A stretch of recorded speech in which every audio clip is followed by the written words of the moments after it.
Hi friends, இன்னைக்கு video என்னன்னு பார்த்துடலாமா? லாஸ்ட் வீடியோவில் இந்த ஃப்ளவர் வந்து எப்படி அட்டாச் பண்ணணும் அப்படின்னு சொல்லி கொடுத்துருக்கேன். அந்த ரன்னிங் டேப்பை வச்சு அப்படியே உள்ளே மாற்றி மாற்றி சொருகி கீழே வரைக்கும் கொண்டு போய் நான் கட் பண்ணி எடுத்துட்டேன். மிச்சத்தை வந்து இவ்வளோ தான் இருக்குது.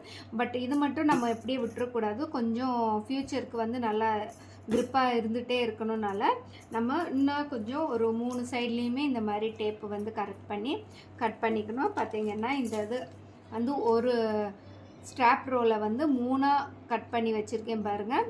3 சைஸ்லேயும் கட் பண்ணி வச்சுட்டு இப்போ இதை வந்து நம்ம ஜாயின் பண்ணி கொஞ்சம் க்ரிப்பாக கொண்டு வந்துடலாம். ஏன்னா கொஞ்சம் இந்த ஆடாமல் இருக்கணுன்ட்டு தான் நான் இதெல்லாம் ட்ரை பண்ணிகிட்ருக்கேன்.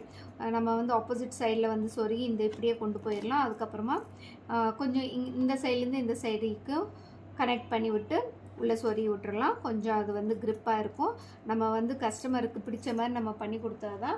அப்புறம் எதாவது வந்துருச்சு அப்படின்னா நம்ம வந்து அப்புறம் ஒரு மாதிரியாக நினைப்பாங்க. கஸ்டமரோட சாட்டிஸ்ஃபேக்ஷன் மெயின். இப்போ அதனால தான் நம்ம எந்த வேலை பார்த்தாலும் கரெக்டாக நமக்கு வந்து கரெக்டாக செஞ்சு கொடுத்தா தான் எனக்கு சாட்டிஸ்ஃபை ஆகும். ஃபர்ஸ்ட் ஆஃப் ஆல் அந்த கூடைக்கே வந்து எனக்கு சாட்டிஸ்ஃபை ஆகணுன்னா நான் இதெல்லாம் பண்ணால் தான் எனக்கு வந்து அதெல்லாம் பிடிச்ச மாதிரி பண்ணால் தான் எனக்கே வந்து சாட்டிஸ்ஃபை ஆகும்.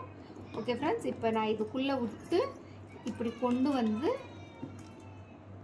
பின்னாடி இருந்து கொண்டு போகிறேன் பாருங்கள்.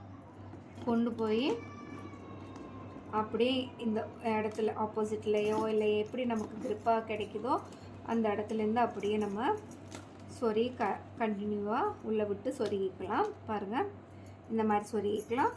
அதே மாதிரி இப்போ ஆப்போசிட் சைட்லேருந்து நான் எப்படி சொருகிறேன்னு பாருங்கள். இப்போ இதை வந்து இப்படி கேப் இருக்கும் அங்கே.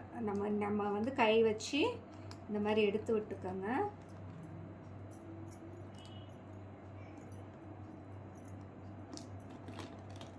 அவ்வளோதான், இந்த சைடு வந்துருச்சு.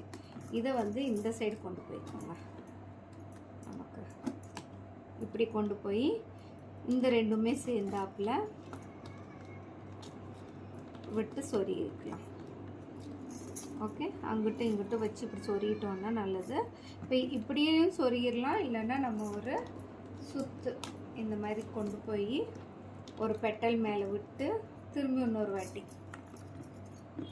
ஏன்னா நமக்கு வந்து வெளியே வந்துடும். அதனால நம்ம எப்படி இருந்தாலும் சேஃபாக பண்ணணும். இல்லைன்னா நமக்கு அப்படி வந்துடும் அப்படின்னு நினச்சிங்கன்னா இந்த ஒரு டேப் இருக்கு பாருங்கள், இந்த பெட்டலோட டேப்புக்குள்ளே விட்டு கூட நம்ம ஒரு வாட்டி ஃபினிஷிங் பண்ணிக்கலாம்.